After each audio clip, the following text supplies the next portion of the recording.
Неге кәсіпкерлерде энергиясы бітіп, тез шаршап қалады, ерте тұра алмайды, ұйқысы қанбайды, содан кейін ақшасы, табысы өспей бір орында тұрып қалады.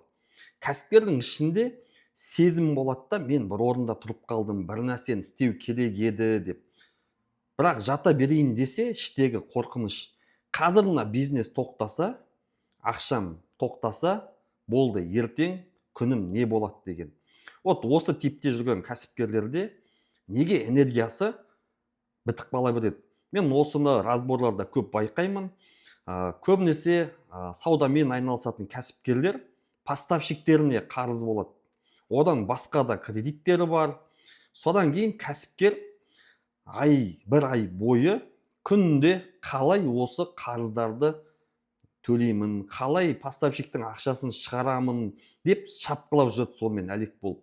Содан кейін поставщик звондап қалады, сұрайды қарызын, сол кезде энергиясы түсіп кетеді.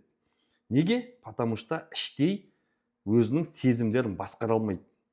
Вот осыдан кейін іштегі уайым, осының бәрі бизнестегі операционкадағы шапқылаулар кәсіпкердің энергиясын алып қояды. Энергия азайып кеткенде табыс та тоқтайды, кәсіпкер алдыға қаратай дами алмайды. Өйткені сен даму үшін сенің энергияң болу керек. Енді неге бұлай болып жатыр? Қай жерде проблема?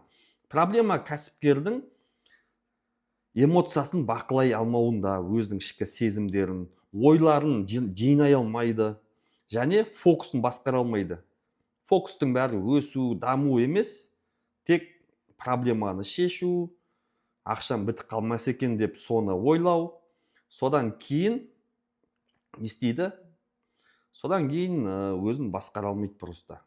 Вот осының салдарынан жылдар бойы бір орында тұрып қалады. Егер сен де кәсіпкер болсаң, сенде дәл осындай нәрсе болса, комментарийға жаз, подписка жаса, маған жекеге сұрақ қой, түпкі проблеманың шешімін айтатын боламын.